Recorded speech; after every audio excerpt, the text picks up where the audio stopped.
10 বছর আগে ছিল মাত্র 3টি আসন, আর আজ মমতার রাজপ্রাসাদ কাঁপিয়ে দিচ্ছে মোদি ম্যাজিক।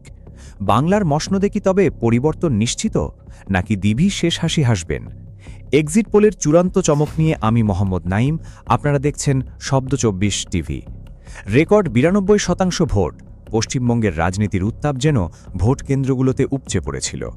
294 আসনের এই বিধানসভায় সংখ্যাগরিষ্ঠতার জন্য প্রয়োজন 148টি আসন, কিন্তু বুথ ফেরত জরিপ বা এক্সিট পোল যা বলছে তাতে ঘুম হারাম তৃণমূল শিবিরে। 6টি বড় জরিপ সংস্থার মধ্যে 4টি এবার বিজেপিকে স্পষ্ট ব্যবধানে এগিয়ে রেখেছে।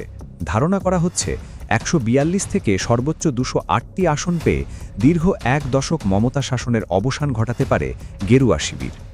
1 দশক আগে যে রাজ্যে বিজেপির ভোট ছিল মাত্র 10%, 10 বছরের ব্যবধানে সেই রাজ্যে তাদের এই অবস্থান ভারতের নির্বাচনী ইতিহাসে এক বিরল ঘটনা। জরিপ বলছে তৃণমূল কংগ্রেস পেতে পারে 85 থেকে 140টি আসন, আর বাম ও কংগ্রেস জোট, তাদের অবস্থা এবার এতটাই শোচনীয় যে অনেক সংস্থা তাদের খাতা শূন্য থাকার আগাম বার্তা দিয়ে রেখেছে।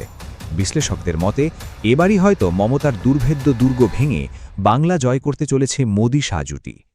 বাংলার বাইরেও কিন্তু সমীকরণ কম রোমাঞ্চকর নয়। আসাম ও পুদুচেরিতে বিজেপি নেতৃত্বাধীন এনডিএ জোটের জয় প্রায় নিশ্চিত। কেরালায় কংগ্রেসের ইউডিএফ জোট কিছুটা স্বস্তিতে থাকলেও তামিলনাড়ুতে বইছে উল্টো হাওয়া।